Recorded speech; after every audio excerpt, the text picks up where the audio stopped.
When Willie Lovett was sworn in as Savannah Chatham's police chief on April 16th last year, it was the culmination of a longtime goal and the start of a 5-point work agenda he signed off on with the city and county. Looking back on the past year, the chief says he's pleased overall, especially with the work of his officers. And I think their performance has been tremendous.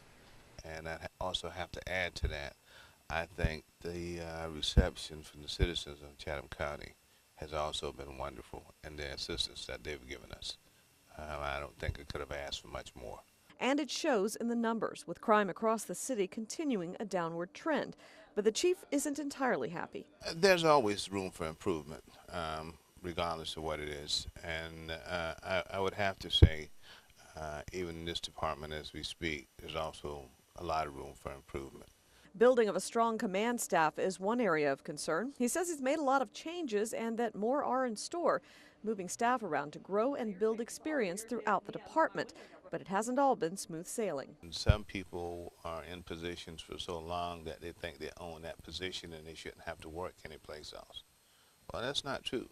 And I think they're going to find out that their job is really to support my decisions, and if they can't do that, then they won't be here. But some things have gone very well, like getting the precincts aligned under precinct commanders.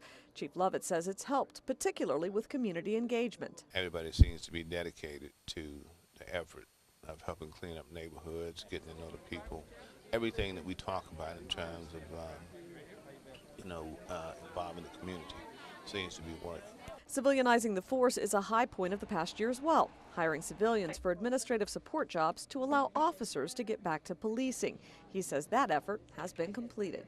When you bring somebody into something new, it's going to be a learning process, but I think things are going wonderfully well. But admits there's a lot more work to be done on the other two agenda items, reducing crime by repeat offenders and getting more guns, drugs, and gangs off our streets. It's not something that I have control over, to be honest with you. And I must say that that is something that's not where I'd like it to be. He says through programs like Savannah Impact and support from federal partners like the ATF, some progress is being made, but it's not enough, and new solutions may have to be found. Sheila Parker, WSAV News 3. Yeah. Speak well on camera and knows what the heck you're talking about. Makes it easier for me to put